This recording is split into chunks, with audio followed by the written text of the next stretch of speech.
Good morning. This is Ron. It's Sunday morning, about a little after 11 a.m., and we'll go ahead and get started.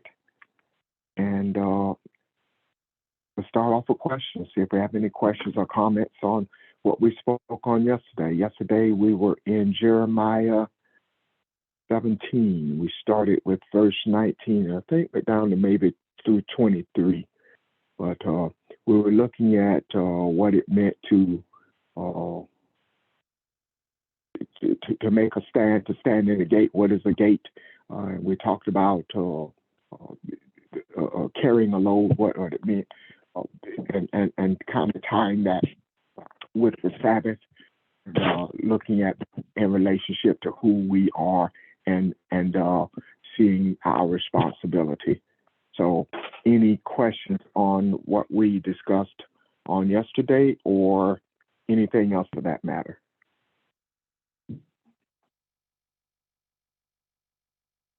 Good morning, everyone. This is Kathy. Good morning, Ron. I have a Good morning. question. If I may please back you up over what you went over yesterday. I noticed in the translation that you read on yesterday in verse 19, children, it says, "Thus says the Lord unto me, go and stand in the gate of the children of the people." And in your translation yesterday, children was not there. And so as I Yeah. started looking at this, I wondered why was children there. And I wanted to back you up because if you go back up to verse 1 and verses 1 and 2, it starts out talking about the sins and the entanglements that Judah has been in. And then verse 2 talks about what the children of Judah will remember and what they will turn away from as a result of what they've seen with their parents. And I wondered if you could talk to that about that a little bit, because verse 2 talks about while the children remember the altars and the groves by the green trees upon the high hills. But when you start to look up those words and run the searches, the groves speak of idol worship, idolatry, the green trees upon the hill and all of that. Each of those things speak of something different. That speaks of shutting your eyes and closing your eyes to the truth. And then I think the hill speaks of having a haughty, high-minded attitude. And it's saying that your children will remember that that is how you worship and will turn their backs on that. And so I wanted you to speak to that and then come back and tie that in to what that means for what we see with the generations now who are saying, no, thank you, I don't want to have anything much to do with religion, because it seems like that to me just ties in and shows us that what we've been saying, that the children will no longer, they will not be steeped and bogged down in religion and the mundane things like we spoke of on yesterday. That to me is the proof positive of that taking place. So could you please speak to that this morning? Yes, ma'am. And I kind of in my rush yesterday, kind of rushed through verse 19. I think I alluded to the fact that Judah had become corrupt, and we had the responsibility of making things, using things as they were intended to be. The corruption of Judah, and thank you for going back and opening that up and clearing that up, and you pretty much gave a pretty good explanation of it. Pastor, I know you read most of that. Can you elaborate a little bit and open that up a little bit more, please? Yes, I can. The first, when we look at the first verse, it is talking about. Well, should I read all of them for the first three? Yes, sir. That'll be fine. Okay.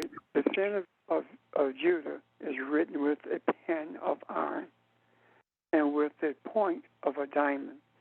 It is graven upon the table of your heart and upon the horns of your altars.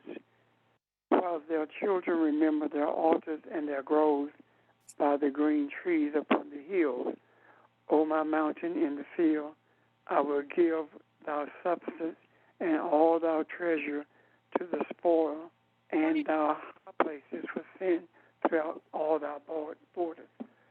Excuse me. As Kathy said, that it is speaking about the sins of Judah. And when it talks about the sins of Judah, is talking about, in this regard, where Judah is talking about praise, is getting tangled, is talking about being entangled. Excuse me.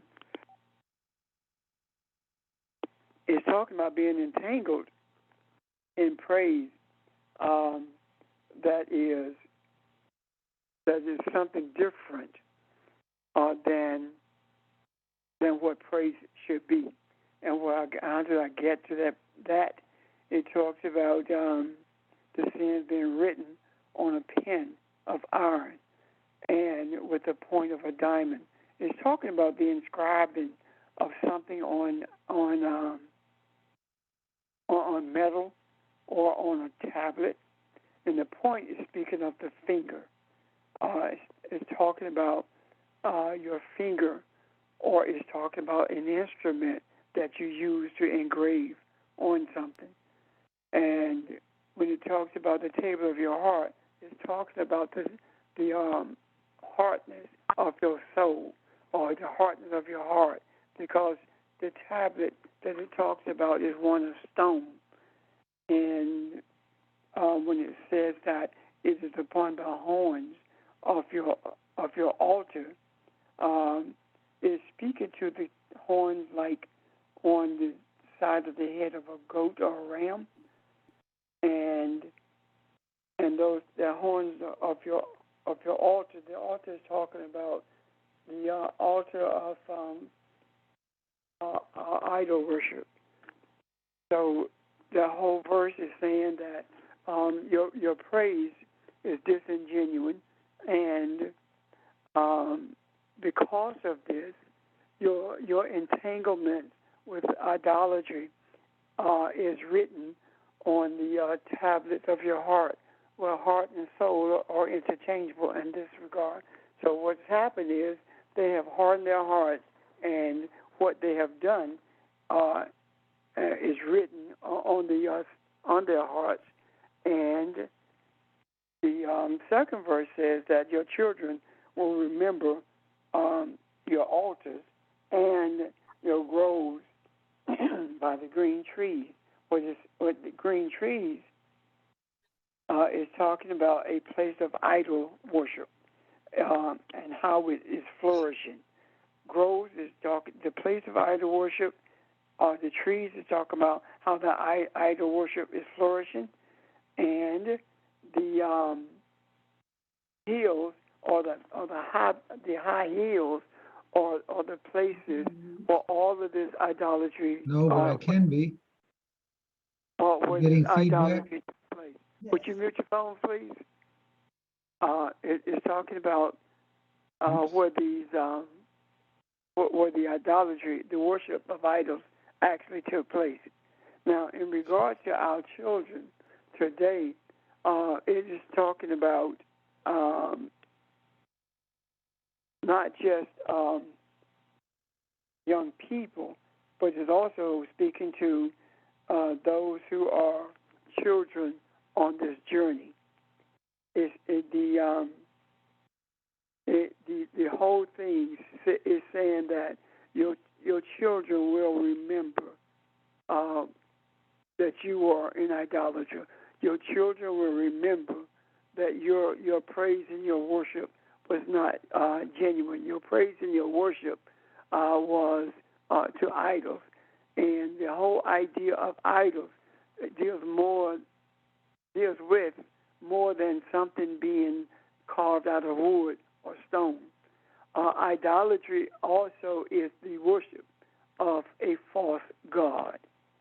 The idolatry is the worship of something that man created, and man created it for the express purpose of being its god. So, today, how that speaks to us is no differently than what is written here. It's speaking to religion. idolatry is a type of religion that does not include the submission to the Creator. It's being submissive to something that you created out of your mind or something that you created with your hands, or both. And the reason that the children today, or the young people today, have begun to turn away from the church, and some of them are older as our age, but they still are children on this journey. The youth in particular are turning against it because they have seen, and they remember the nature of the worship of their foreparents, and they see that they speak one thing and they do another. They also see that it doesn't make sense the way that the scriptures are being taught. The preaching, the teaching doesn't make sense because it is not in line with what the kids are calling. It is not in line with the universe. The universe is different than what's happening in the church. The universe is different than what's happening in religion, or whether it's a mosque or a temple or the church. All of that's different. A synagogue or the church, doesn't matter. All of that is different. And the difference in them is that people are talking about the oneness of a God, but the separation of people. And the separation of the people is not done based upon what the universe desires. It's based upon what men desire. And we see the outward remnants of that when we look at the article that we read the other week about the evangelicals wanting to control the world economy, education, the military, etc., for other things. And we also see it in what's happening in Israel today, how Netanyahu is instigating conflicts between the Palestinians and them with the express purpose of committing genocide against the Palestinians. We also see that today when we look at Islam and how Islam is denigrating the females and anyone who does not embrace Islam. So these verses are speaking loudly to the experiences that we are currently encountering with the different religions that I spoke about. Does that help you, Kathy? It does. Thank you so much, because I wondered why it said children, people, and then the kings and whoever enters through the gate, why it made that difference there between just the people and the children. So, yes, that does clear it up. Thank you. Well, may I add that the people, when it talks about the people, it's talking about the country, nation. When it talks about the kings, it's talking about those who are in authority. Do you remember when Uzziah went into the temple and the place of the holy? He went into the place of the holiest and made an offering, and ended up with leprosy. Well, this is a man of authority, and the authority was used the wrong way. In other words, the authority of the state said that it had the right to do anything it wanted to do, and it determined what worship was going to look like. It was determining that it could be in the place of the priest if it chose to be, and it ended up with leprosy.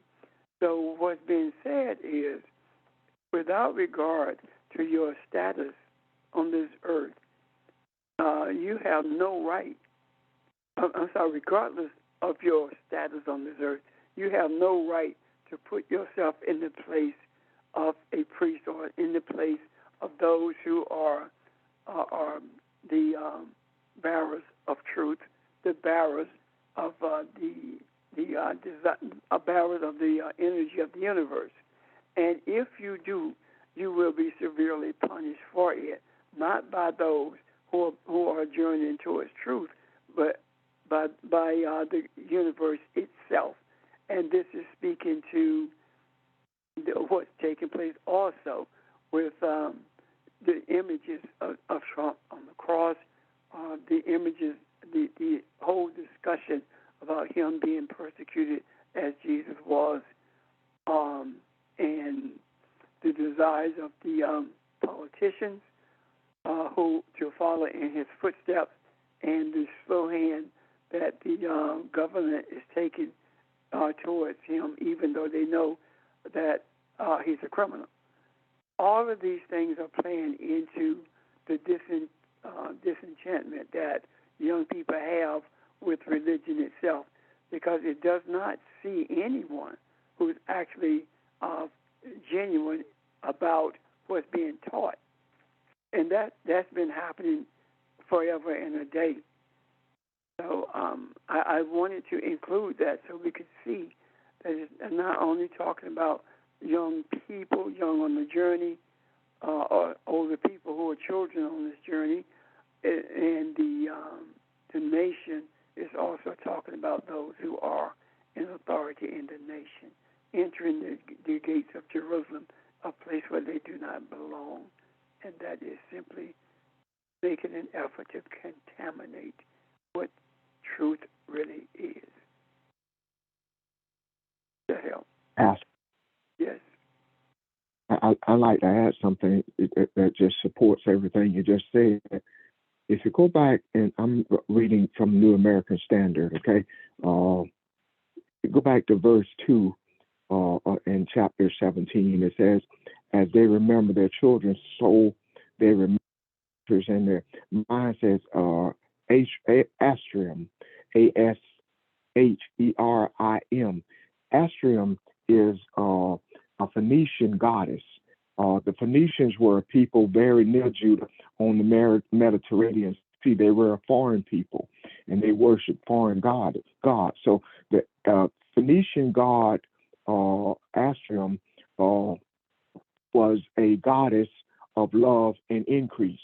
So they learned to pray for increase. Increase of what? Of materialism.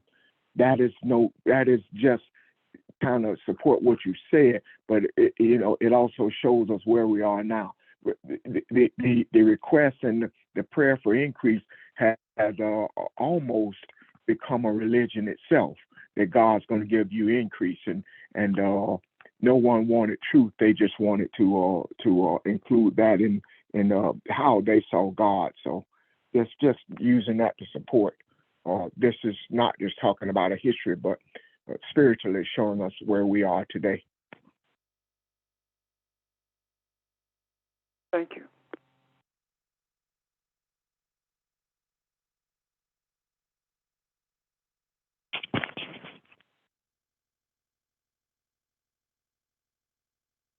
Is there anyone else? Anybody? Any questions on any of this yesterday or today? Jeremiah is a very fascinating book.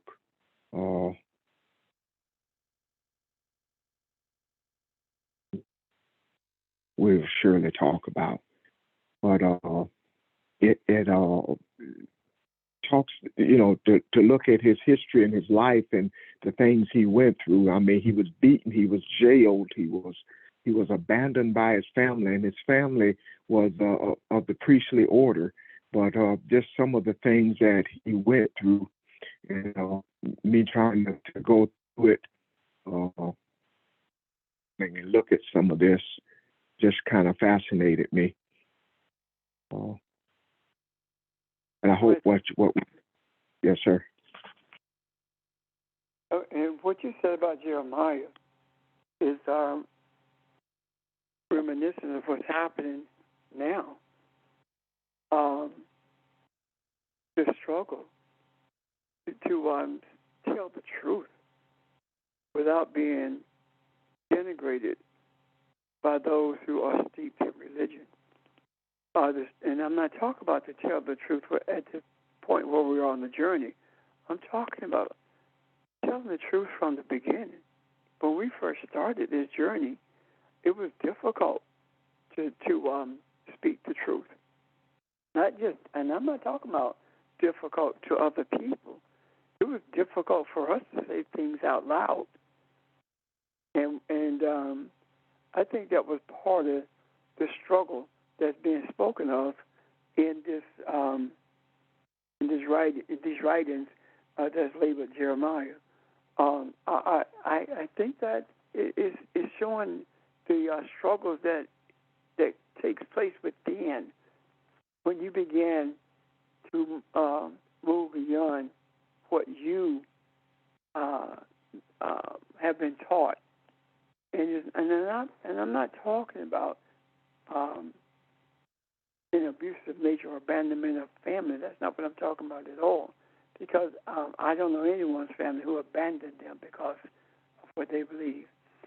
I don't know of anyone. I'm not saying there's not any. But I'm looking at a broader sense of family. The family that had been embraced while we were in the midst of religion did indeed abandon those of us who are journeying towards truth. And this is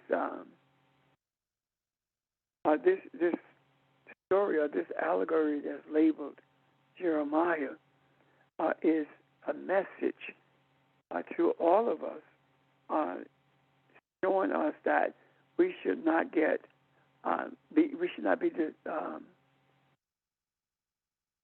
troubled or disturbed by what we encounter on this journey, because it is to be expected, and the expectation of it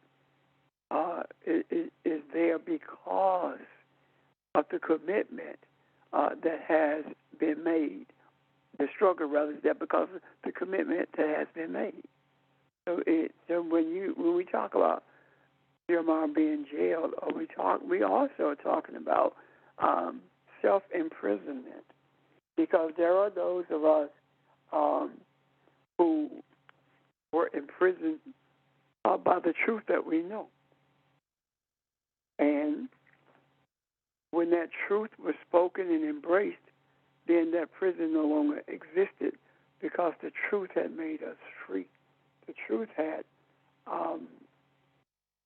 opened the gates of prison that we had been in. And I don't think that we would have been at this place if we had been trying to do it alone. It took all of us. It took each of us becoming a chain for change that gave us the strength to be able to do this, because Jeremiah never wanted to do this. And what's happening with that is, it's not talking about a man, Jeremiah. It's talking about you, Jeremiah, as well, did not want to do this because of the blasphemy that we have been taught existed when we did this, not even knowing what blasphemy actually meant. But using an understanding of blasphemy based upon the erroneous teachings of the Scripture. Even when we understood the true nature of what blasphemy is, it was still a struggle to speak contrary to what we had been told the truth is. And to this day, we are still at that place in some areas. Yet we are refusing to hold our peace any longer. And this doesn't mean that you simply go out and rail against people who still believe in Easter or somewhere celebrating it now. It doesn't mean that at all. It means that you respect them. Yet, if it comes up, you speak to it. You speak to it without um, hesitation if and only if you have pre-warned the one with the question. Do you really want the answer?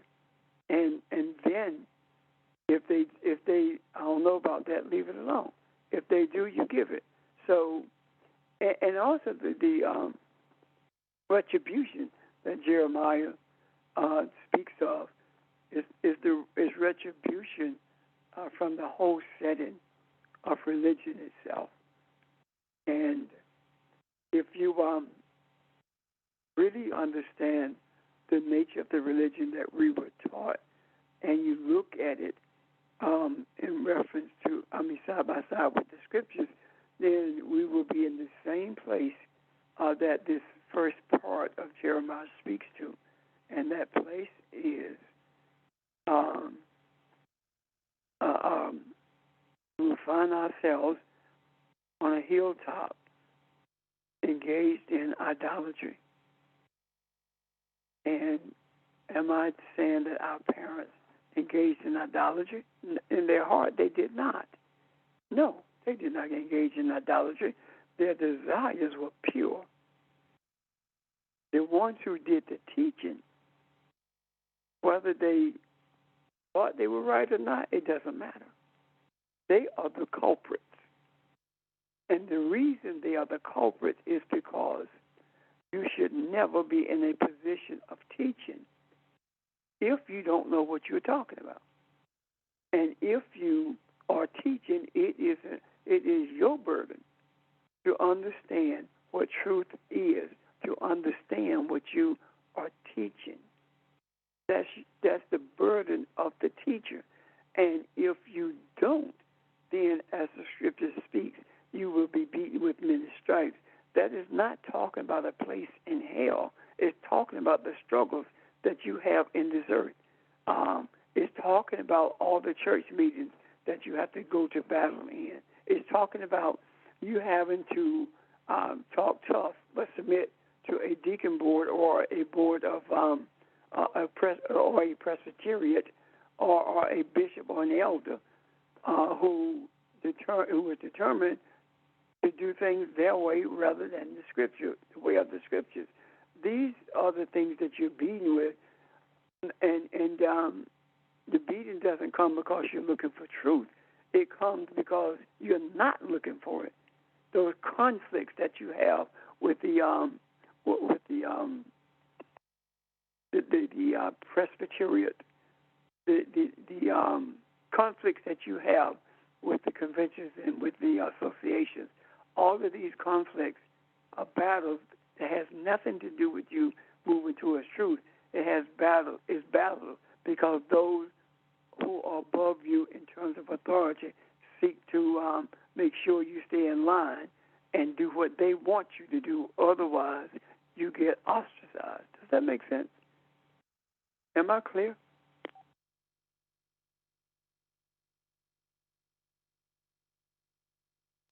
Yes. It does, yes. Yeah. Okay. Ron? Any questions? What was So Jeremiah is showing the contrast then between the people, the humans who have hardened their hearts or had their hearts hardened. Doesn't matter. Their hearts are hard. And children can represent thoughts too. So I mean that not only are their hearts hardened, but they only think about those idolatrous things like sex and whatever it is, worshiping idols, that they've forgotten the true creator who made them. And then in verse 7, it starts talking about, well, okay, this is what's going to happen to those people. It talks about those people with hardened hearts. things are going to happen with them. They're going to think they have roots and nothing happens. Their roots won't be deep. They're going to be planted in places similar to deserts, and they're not even going to know what happened to them. But those who trust in me, those who trust in the Creator, those who trust in the goodness of the Creator, will be like trees planted by waters. So it doesn't matter where you are, regardless of what you're surrounded by. Those who trust in me will be like trees planted by waters. You're going to be fed. You're going to be nourished. You're going to grow. Your leaves are going to be shade. So he's contrasting those two particular ideologies, or those two positions that people find themselves in, ones who trust God and ones who don't. And so I agree with everything that Smith said. It's a reminder to us to hang in there, trust what we know what we trust, and regardless of what we see outside of ourselves, know what's inside of us, and the peace that we have and the balance that we have inside of us.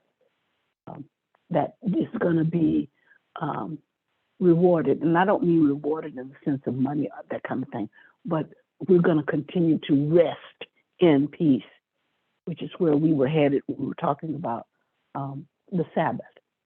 We'll continue to rest therein. So it's the internal journey and the internal state that's going to keep us, in a sense. Thanks. Thank you. Thank you, Bob. If we look at, as Barbara was speaking, I was glancing back at the chapter, and my eyes fell on verse 5. Thus saith the Lord, cursed be the man that trusteth in man, and maketh flesh his arm, and whose heart departeth from the Lord.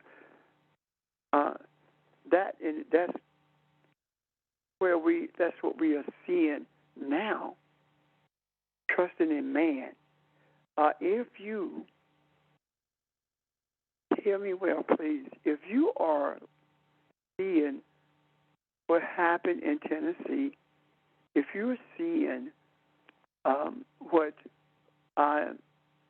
white supremacists are determined to get done in this world, if you're looking at those things, if you are seeing how America is being armed to the teeth, especially in southern states, not only, but especially, if you see how the courts, especially the Supreme Courts, are undergirding this desire to be armed to the teeth, if all of these things you are observing, and when you observe them, you are afraid of what may happen, then you are trusting in man. Your trust is not in our Creator. Your trust is in man. If you did not trust man, you would not fear man. The authority, when it says that maketh flesh his arm, talk about making man his strength, making man his power source. When that happens, then your heart, your soul has sought to separate itself from Yahweh, from the Creator. So we have to remind ourselves that our trust is not in man, and the fear that many are expressing or feeling speaks volumes to the attachment and the expectations that we have from those men who are in authority. And um, the danger in that is not just all separating the soul, but what happens afterwards. If you're afraid of that, you act differently and begin to ask, praise God, why are we always having to go through this, as opposed to trusting that all of this is taking place for the benefit of humanity? If everything were to change before all of these things are exposed, then these things will continue to exist in the hearts of men under the cover of what we are looking at as light. When change comes, you now see what is being changed from. For too long, we have talked about trusting our Creator, but at the same time, fearing the power of the politician, fearing the power of the pastor, the priest, the bishop, fearing that power. When that trust is there, you do not fear the power of anyone, because you know that the authority in this earth has been given to you, to us, to all of mankind. And that authority is given when the Creator says, dominate the earth. And you cannot dominate. You cannot dominate if you are afraid to do that. And domination does not mean lording power over anyone. Dominating simply means that you are going to overwhelm the lie with the truth. You are overwhelming unrighteousness with righteousness. And when we think about overwhelming, we think in terms of something that is more numerous, or something that is broader. When we are talking about overwhelming with light, it doesn't take but one match to bring light to a dark stadium. So so when you have several matches, it brings light all over the dark place. So we're not talking about overwhelming by numbers. We're not talking about overwhelming by the broadness of it. It's just one match can bring light. And then that one match encourages another match to bring light. And before you know it, darkness becomes what it was supposed to be, wisdom, as opposed to a place to be feared because you don't know what's coming next.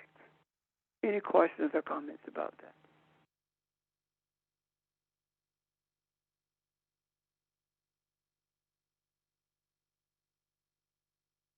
So, to reiterate what Barbara said, the rewards, because we stay the journey. Tree planted by the waters, not a sapling, a tree planted by the water. Thank you.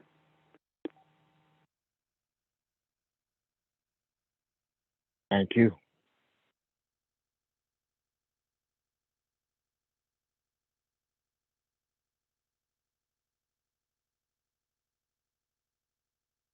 Questions or comments, anyone?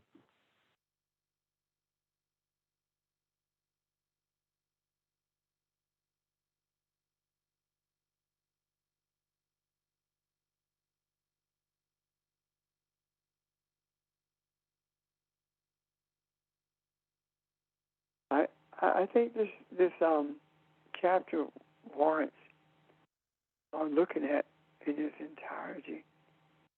The way it speaks to everything that we are encountering now. Mm-hmm.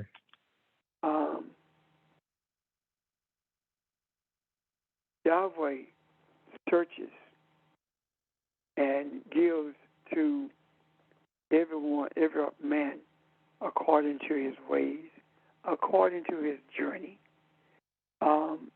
What that's actually saying is that your journey determines what you receive, and then it talks about something that Barbara mentioned earlier, when she said we're not talking about the reward of money, as the partridge sitteth, 11th verse, on eggs and hatches them not. So he that gathers riches and not by right shall leave them in the midst of his days, and at his end shall be a fool. What is he saying? You didn't get what you got the right way. And you have departed from the ways of the Creator. And just like a bird or sits on an egg and walks away from it before it hatches, that's how your riches are. What you've gathered unto yourself, and as we said, you get all you can, put it in the can, then you sit on the can. You have gotten everything that you could the wrong way. You're greedy. You receive because you're greedy. You didn't get it the right way, and you're going to leave it in the midst of your days. In other words, the time is going to come when you are going to be separated. Then, would you please mute your phones? And then you will become a fool. You will be a fool.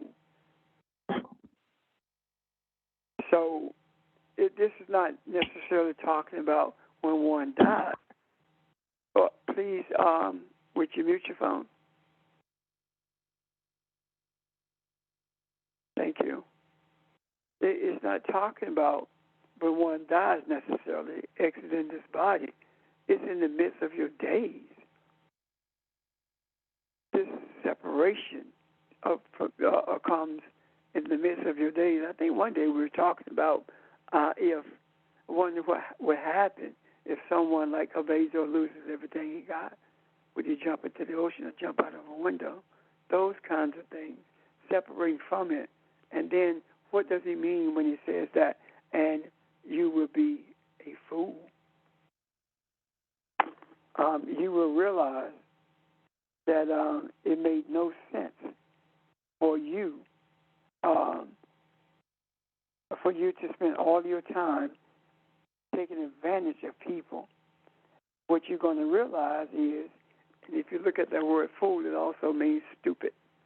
You're going to realize how stupid you were to think that all of these things were going to fulfill you, and that the power that you have is in the things that you have accumulated, whether it be wealth, whether it be prestige. All those things you've accumulated, you find out that you were stupid for depending on them, because they cannot deliver you. They cannot give you strength. They only give you pseudo power, a false sense of power, a false sense of authority. The real power, the real authority is embracing the reality that you are Elohim, embracing the reality of what the scriptures say about you, and not what people says about you. So, thank you. Unless there are questions about that. Well, keep going with it, Pastor, because verse 12, it's kind of where the light bulb goes off, kind of, sort of. It's when it sounds like it's talking about when man recognizes who he is and starts seeking what is spiritual and has turned away from the lustful things. You see that? It kind of takes a turn right there. Yeah.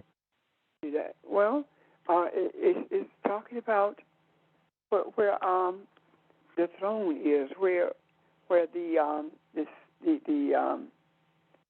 seat of authority is. And what does it say? It says that your holy place is the throne that was from the beginning.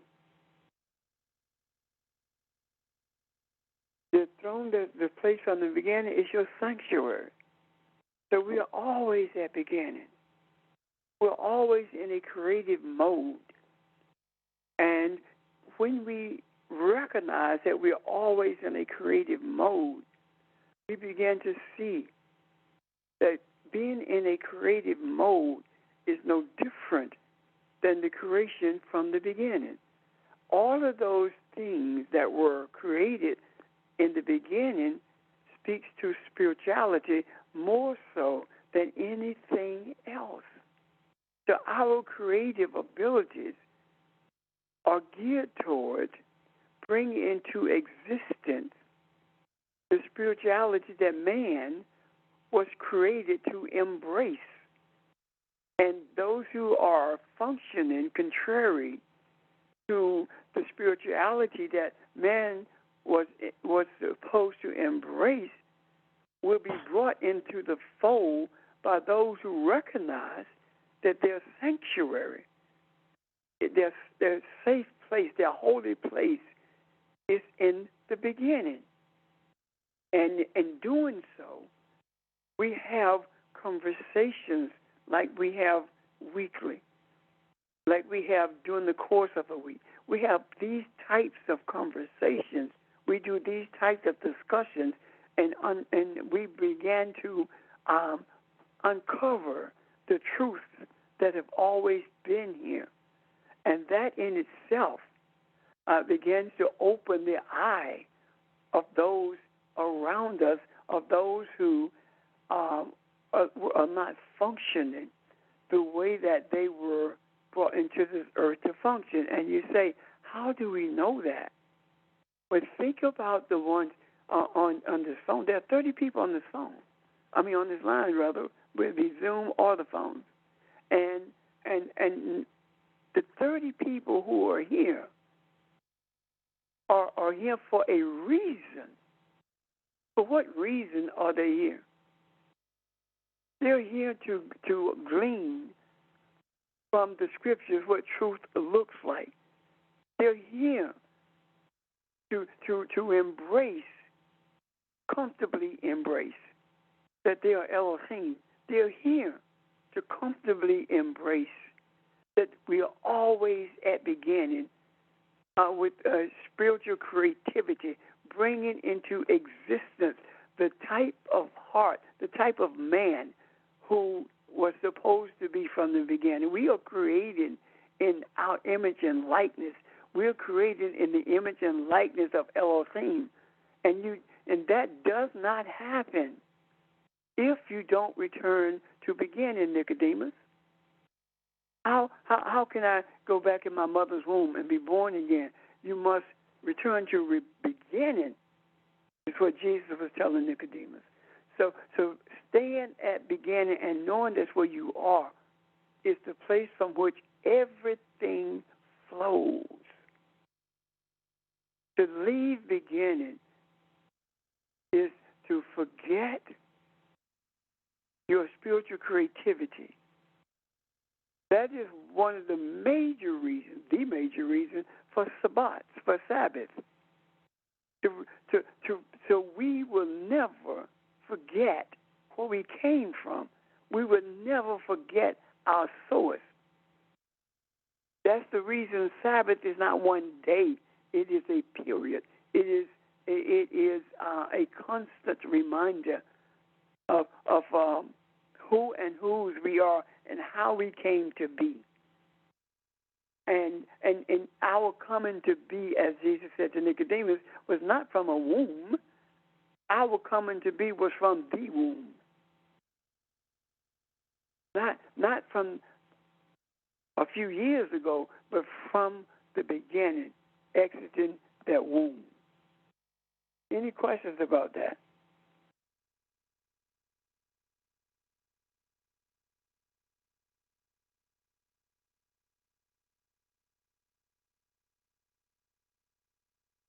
And no questions, no comments?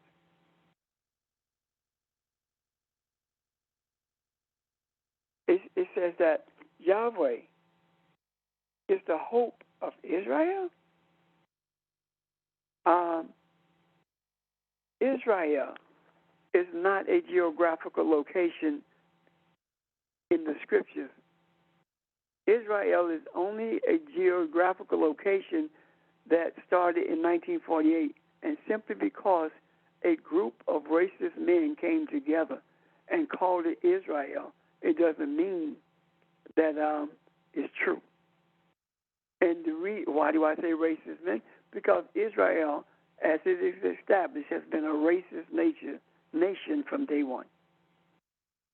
And when the scriptures talked about Israel, it talks about those who abide in God, those who know that God prevails over everything that is,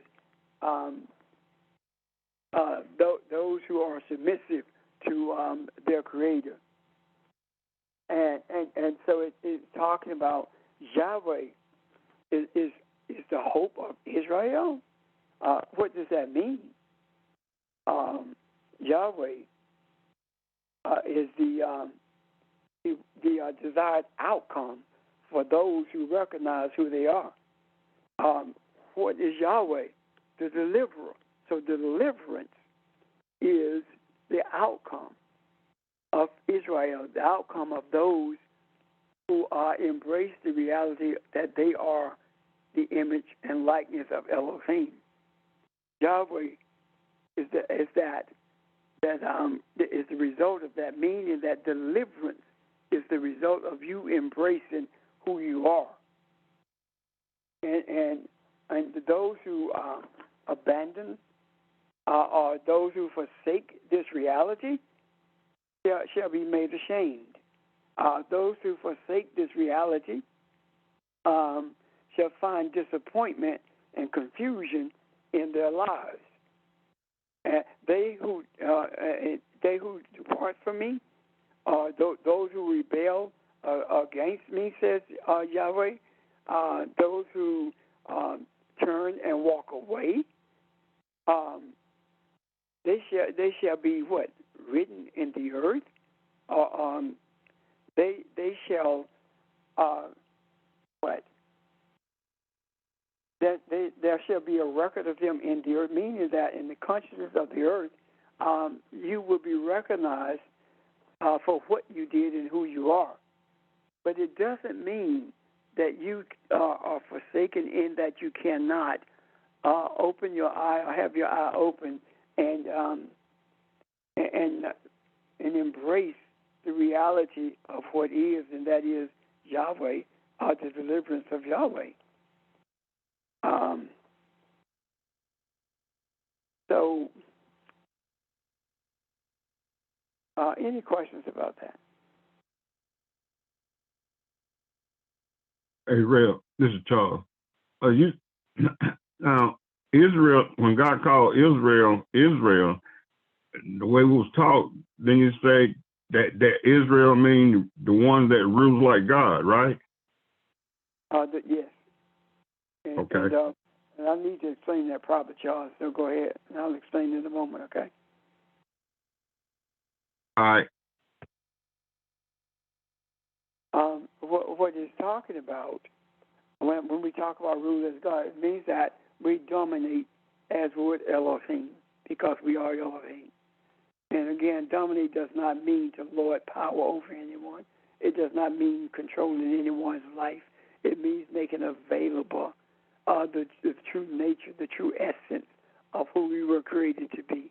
We were not created to be barbarians.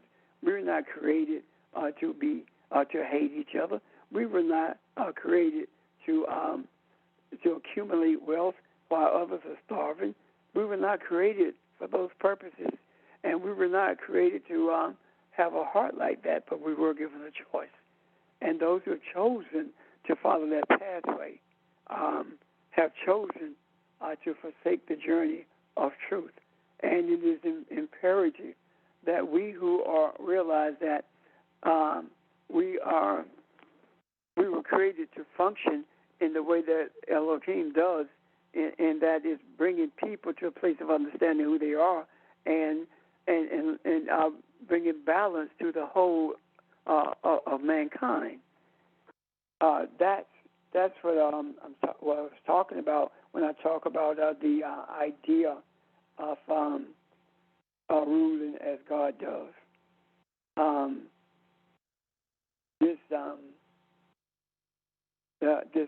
It talked about, in addition to that, forsaking those who are written in the earth, are written off in the earth, are written in the earth, whose names are bound by earth consciousness, those whose characters are bound by earth consciousness, those who have chosen to live by what they see as opposed to what is shown to them. They have forsaken Yahweh. They have forsaken deliverance and the fountain of living. They have forsaken the fountain of living water. They have forsaken an opportunity to understand the fountain of wisdom. They've forsaken the opportunity to be alive and know what it feels like to be alive. And I'm not just talking about breathing. I'm talking about being alive internally and feeling it and experiencing it without regard to what people say to you or what you encounter during the course of your life. I'm done. Thank you.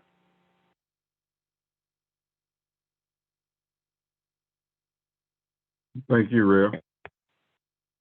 You're welcome. Ron? Yes, sir.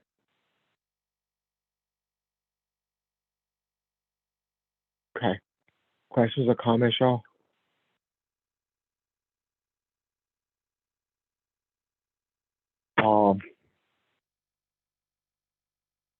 I don't know about y'all. I think this is a good place to pause. What do you think?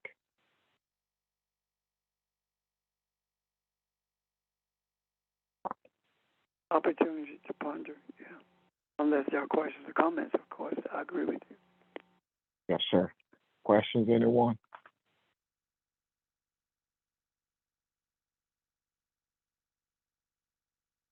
I am really fascinated by this book, and hopefully tomorrow, if given an opportunity, you know how we are, questions or comments take us in another direction, and that's what we'll do. But if not, we may continue in Jeremiah, and